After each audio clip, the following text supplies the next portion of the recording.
우리 신앙에서 참 중요한 것은 신앙의 동기입니다. 신앙의 목적이고 동기가 참 중요하다라는 것입니다. 신앙생활을 단순히 열심히만 해서는 안 됩니다. 하나님이 주신 은혜에 반응해서 또 그 목적과 동기가 하나님의 영광을 또 올려드리는 그런 신앙으로 우리가 나아가야 된다는 것입니다. 그런데 신앙생활을 하다 보면 이것이 변질이 됩니다.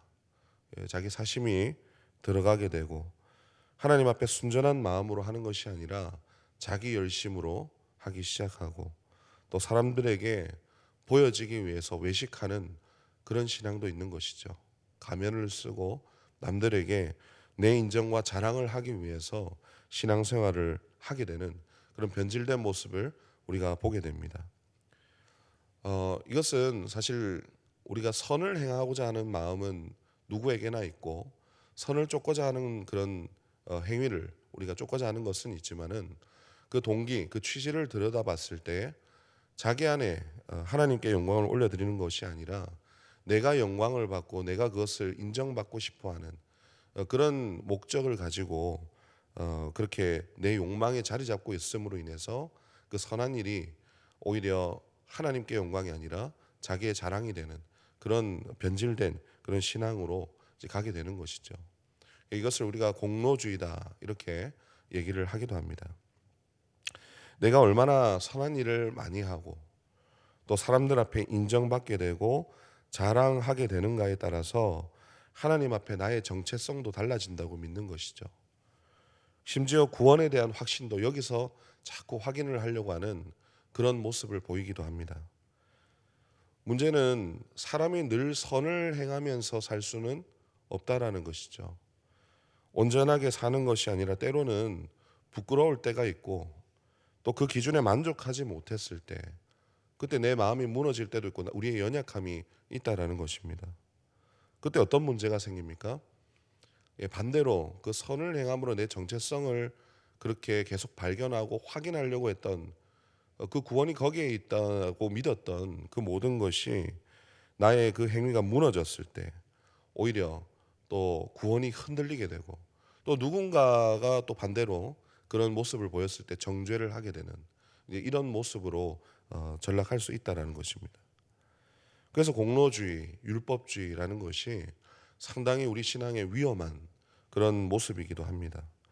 내 손과 열심, 내가 얼마나 하는가에 따라서 구원을 좌우하는 신앙으로 나도 모르게 거기에 자꾸 우리 마음을 두게 되는 것입니다. 오늘 본문이 그런 우리의 모습을 돌아보게 하는 그런 내용이 아닌가 생각이 듭니다. 여러분 잘 아시는 오늘 부자 청년이 등장을 하죠. 예수님께 나와서 이런 질문을 하는데 상당히 당당해 보입니다. 우리 16절에 보니까 이렇게 부자 청년이 질문을 합니다. 선생님이여, 내가 무슨 선한 일을 하여야 영생을 얻으리까? 이렇게 질문을 합니다. 참으로 어떻게 보면은 당차면서도 참 신앙에 열심이 있어 보이는 그런 청년의 질문입니다. 거기에 대해서 예수님은 어떻게 대답을 하십니까? 우리 17절에 보니까 이렇게 말씀을 합니다. 어찌하여 선한 일을 내게 묻느냐? 선한 이는 오직 한 분 하나님이시니라. 아멘. 예수님의 이 말씀은 이 청년의 신앙, 그 열심이 있고 그 가운데 어떤 궁금증과 그런 마음들을 어떻게 보면 청년 입장에서는 그 열심을 가지고 질문을 했지만은 예수님이 다시 질문을 하시면서 그 청년의 질문에 문제를 제기한 것은 뭐냐면 그 청년의 신앙의 그 전제, 그 열심이라고 하는 그 전제의 문제, 그 출발이 잘못되었음을 지적을 하고 있다는 것이죠. 뭐냐면은 청년은 지금 어디에 관심을 두고 있습니까? 영생을 받는 그 원인이, 영생을 받으려고 하는 그 원인이 선한 일에 관심이 있다는 것입니다. 내가 어떻게 선한 일을 하고 얼마나 그것을 감당하느냐에 따라서 이 청년은 구원을 얻거나 구원을 얻지 못한다라고 전제를 하고 지금 질문을 하고 있는 것이죠. 그런데 예수님은 그 전제를 다시 한번 뒤집어서 다시 생각을 하게 만듭니다. 어찌하여 선한 일을 내게 묻느냐 이렇게 말씀을 하시죠. 그 말씀은 뭐냐면 영생이라는 것은 구원이라는 것은 선한 일로부터 시작되는 것이 아니다. 그러면서 이 선한 것이라는 단어를 어디다 다시 붙이시냐 하면 누구에게 붙이십니까? 선하다라는 것을 선한 일을 선한 이에게 오직 하나님 한 분이시다라고 하는 하나님께 그 선하다라는 말을 다시 한번 바꿔서 그 청년에게 대답을 하십니다. 다시 말해서 영생을 주시는 그것은 우리가 선한 일을 얼마나 많이 하는가, 그것을 얼마나 완수하는가 거기에 있는 것이 아니라 하나님께로부터만 주어지는 것이다. 이렇게 예수님이 말씀을 하고 있는 것입니다. 그래서 예수님은 갸우뚱하는 그 청년에게 이어서 말씀을 하십니다. 계명을 한번 다 지켜봐라. 계명 다 지키면 너가 온전하게 되기를 원할 텐데 계명을 다 지키면 된다. 이렇게 말씀을 하신 것이죠. 그 청년 입장에서는 아주 감사한 일이죠. 땡큐죠. 왜냐하면 자기에게 가장 자신 있는, 자기 스스로 보기에 가장 자기 이 계명을 잘 지키는 그 사람이 자기 스스로가 잘 지킨다고 그렇게 생각했던 사람이었거든요. 그래서 이 선한 일을 많이 하고 계명을 잘 지킴으로 인해서 하나님께 복도 얻고 돈도 많이 벌게 된 그런 모습 아니겠습니까? 이게 청년에 가지고 있었던 청년의 자랑이고 의였다라고 하는 것입니다. 그런데 예수님이 거기에 대해서 전곡을 찌릅니다. 청년이 내가 그것을 다 지켰는데 뭐가 또 부족합니까? 그렇게 자신감 있게 얘기를 하니까 예수님이 전곡을 찌르시면서 이렇게 말씀을 합니다. 내가 가지고 있는 소유를 다 팔고 가난한 사람들에게 나눠주고 나를 따르라. 이렇게 말씀을 합니다.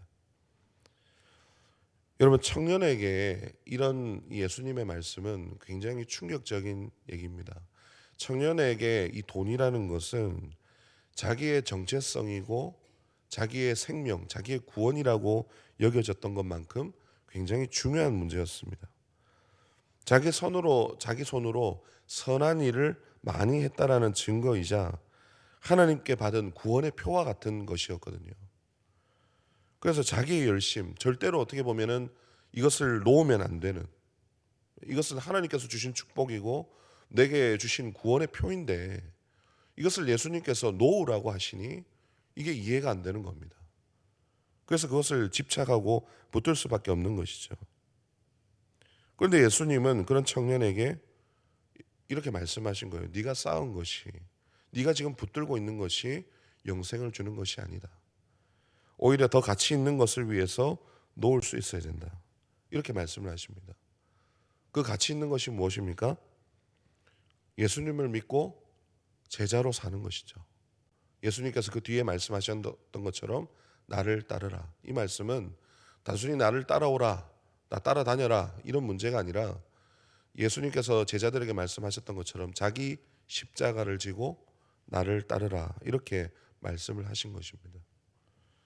내 의를 포기하고 내 자랑 포기하고 하나님만이 내 생명의 주인이 되신다고 고백하면서 사는 삶을 얘기를 하신 것입니다. 그런데 청년은 어떻게 됐습니까? 우리 22절인데요. 함께 한번 읽어보겠습니다. 22절 말씀입니다. 시작. 그 청년이 재물이 많음으로 이 말씀을 듣고 근심하며 가니라. 아멘. 그러니까 자기의 의, 자기의 자랑, 자기의 정체성, 자기의 구원, 그 보화를 포기를 하지 못하는 것이죠. 어떻게 보면 참 안타까운 장면입니다.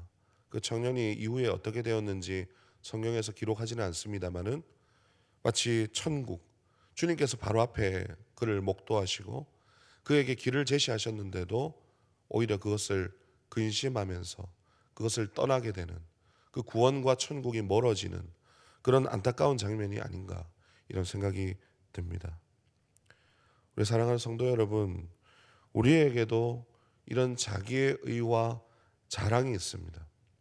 우리도 모르게 그 자리에 내가 어떻게 하는가에 따라서 내 정체성이 결정이 되는 그런 자기 자랑이 있다라는 것이죠. 이것이 내 정체성, 내게 내가 어떤 존재인가를 또 정해준다고 착각하는 경우가 참 많이 있습니다. 내가 신앙생활을 얼마나 잘하고 예배를 얼마나 드리고 또 헌금을 얼마나 많이 하고 기도를 얼마나 많이 하고 그래서 사람들에게 좀 인정받고 우리가 그렇게 하다 보면 좀 괜찮아 보일 때가 있거든요. 그리고 선한 일도 많이 하다 보면은 내가 좀 괜찮다 여겨지고 마치 구원받을 만한 것처럼 구원을 받을 자격이 있을 만한 것처럼 여겨지고 나만큼 천국에 가까운 사람이 없는 것처럼 여겨질 때가 있다는 것이죠. 자꾸 내 행동에 의미를 두기 시작하는 것입니다. 그런데 하나님은 그거 잡지 마라 이렇게 말씀하십니다. 그거 썩은 동아줄이거든요.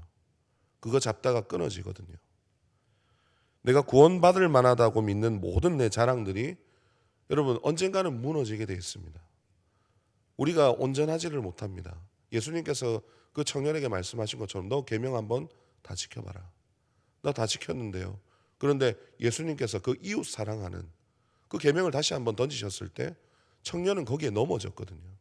그 연약함이 있었다라는 것이죠. 그래서 그 모래성처럼 내가 지키는 것, 내가 선하게 괜찮다라고 해 내가 이 조건이 되고 그것을 받을 만한 그 자격이 된다라는 것이 결국에는 모래성처럼 무너질 수밖에 없습니다. 계명을 다 지킬 수 없다라는 것이죠.